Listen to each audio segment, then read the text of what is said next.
పల్నాడు జిల్లా Macherla town CI వెంకటరమణపై suspension వేటు పడింది. ఇటీవల పట్నంలో చౌడేశ్వరి అనే యువతి అనుమానాస్పద స్థితిలో చనిపోయింది. కూతురు ప్రేమ వివాహం నచ్చకపోవడంతో ఆమె తండ్రి చంద్రశ్రీను చంపేసి అనుమానాస్పద మృతిగా చిత్రీకరించారు. పోస్టుమార్టం రిపోర్టు వచ్చా కూడా అనుమానాస్పద మృతిగా సీఐ కేసు నమోదు చేశారు. ఇందుకోసం పెద్ద మొత్తంలో డబ్బులు తీసుకున్నట్లు సీఐపై ఉన్నతాధికారులకు ఫిర్యాదు చేశారు. సీఐపై ఆరోపణలు నిజమని విచారణలో తేలడంతో సీఐపై చర్యలకు ఆదేశించారు. సీఐని సస్పెండ్ చేస్తూ ఉత్తర్వులు జారీ చేశారు. గతంలో కూడా సీఐ వెంకటరమణ పలు అవినీతి ఆరోపణలు ఎదుర్కొన్నారు.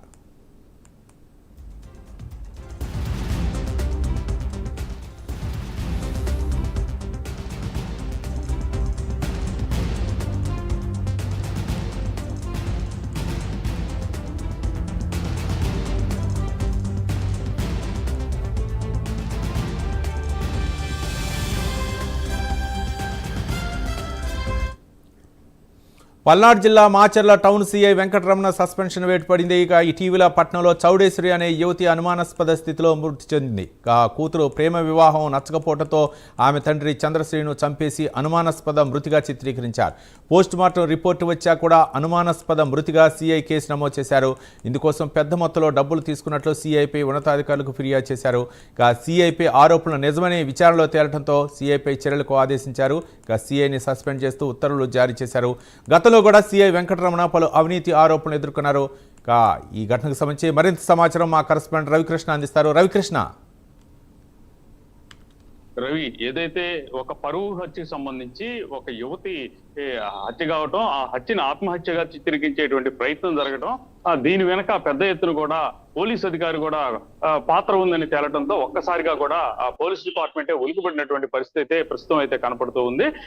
ఇంకా వివరాల్లోకి వెళ్తే మాచర్లకు సంబంధించి చౌడేశ్వరి అనే యువతి తమ బంధువైనటువంటి నాగరాజు అనే ఒక యువకుడితో ప్రేమలో ఉంది. గత 8 ఏళ్ల నుంచి కూడా వీళ్ళు ప్రేమించుకుంటున్నటువంటి నేపథ్యం. అయితే చౌడేశ్వరి తండ్రి అయినటువంటి చంద్రశ్రీను అనేటువంటి వ్యక్తికి మాత్రం వీళ్ళ ప్రేమ వ్యవహారం నచ్చలేదు. ఈ నేపథ్యంలోనే మార్చి 15వ తేదీన వీళ్ళు ఈ నాగరాజు అదే విధంగా కూడా చౌడేశ్వరి ఇంటి నుంచి వెళ్ళిపోవడం జరిగింది. వెళ్ళిపోయి వీళ్ళు తాడేపల్లిలో వివాహం చేసుకున్నారు. వివాహం చేసుకున్నటువంటి సందర్భంలో చౌడేశ్వరి తండ్రి అయినటువంటి ఈ నాగరాజు వాళ్ళ అమ్మ అక్కడ పోలీస్ స్టేషన్ లో కంప్లైంట్ ఇచ్చారు. కంప్లైంట్ ఇచ్చిన తర్వాత పెద్ద ఎత్తున కూడా అక్కడ మా అమ్మాయిని మాకు ఇవ్వకుండా పోలీసులు ఎటువంటి చర్యలు తీసుకోవట్లేదు అని ఆందోళన చేయడమే కాకుండా అక్కడ పెట్రోల్ పోసుకొని మేము ఇక్కడ ఆత్మహత్య చేసుకుంటామని ఒక హై డ్రామా కూడా సృష్టించినటువంటి నేపథ్యం. ఆ తర్వాత పోలీసులు అయితే 2 రోజుల తర్వాత ఈ ప్రేమ జంటను వివాహం చేసుకున్న ప్రేమ జంట అయినటువంటి చౌడేశ్వరిని నాగరాజుని పోలీస్ స్టేషన్ కి తీసుకొచ్చి రావడం జరిగింది. ఇద్దరు మేజర్లు. ఈ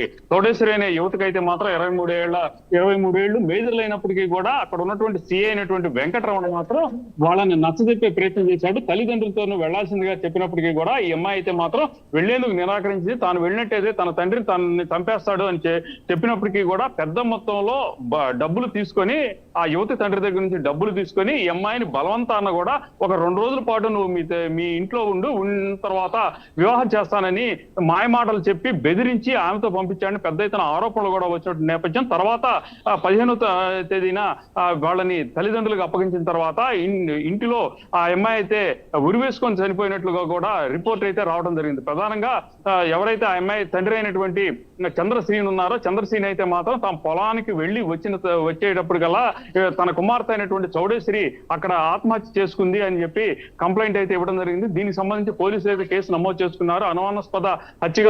అనుమానాస్పదమైనటువంటి ఈ మరణంగానే భావించినటువంటి పరిస్థితి. ఆ తర్వాత ఆ పోస్ట్ మార్టం రిపోర్ట్ వచ్చేలోపు ఇక్కడ ఆత్మహత్యగానే జరిగినట్టుగా కూడా సిఐ అయినటువంటి వెంకటరమణ ఫైల్ చేసినటువంటి నేపథ్యం. ఆ తర్వాత పోస్ట్ మార్టం రిపోర్ట్ లో మాత్రం ఆ అమ్మాయి ఆత్మహత్య చేసుకోలేదని, ఆ అమ్మాయిని బలవంతంగా హత్య చేశారు అని చెప్పినటువంటి రిపోర్టింగ్ ఆధారంగా అయితే మాత్రం పోలీసులు ఎంక్వైరీ అయితే చేశారు. దీనికి సంబంధించి స్థానికుల దగ్గర విచారణ చేసినటువంటి పరిస్థితుల్లో మాత్రం స్థానికులు కూడా చెప్పిన విషయం ఏంటంటే ఆ రోజు పెద్ద ఎత్తున కూడా ఇంట్లోంచి అరుపులు వినపడినాయి. ఆ అమ్మాయి ప్రాధాయపడినటువంటి అరుపులు కూడా వినపడినాయి. ఈలోపే అంతా కూడా వాళ్ళు హత్య చేసినట్టుగా కూడా తెలుస్తుంది. ఎవరైతే ఇప్పుడు చంద్రశ్రీను ఉన్నాడో ఆయనతో పాటు ఆయన కుటుంబ సభ్యులైన 4 కలిసి ఆ యువతిని అత్యంత దారుణంగా హత్య చేయటమే కాకుండా హత్య చేసి ఉరి వేసుకున్నట్లు కూడా కూడా చిత్రించుకునేటువంటి పరిస్థితి అయితే ఉంది. దీనికి సంబంధించి ఆ సిఏ ఎవరైతే ఉన్నారో ఆ సిఏ వెంకటరమణ మాత్రం పూర్తి స్థాయిలో వాళ్ళ పెద్ద మొత్తంలో వాళ్ళ దగ్గర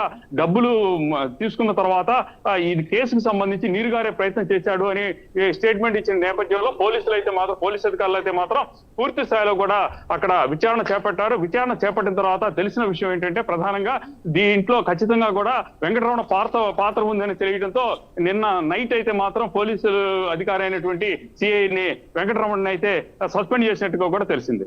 రైట్, థ్యాంక్ యూ రవికృష్ణ. దీనికి సంబంధించి మరికొంత విచారణ కూడా ప్రస్తుతం అయితే కొనసాగుతుంది. దీనికి సంబంధించి ప్రత్యేక అధికారులు రైట్, థ్యాంక్ యూ రవికృష్ణ.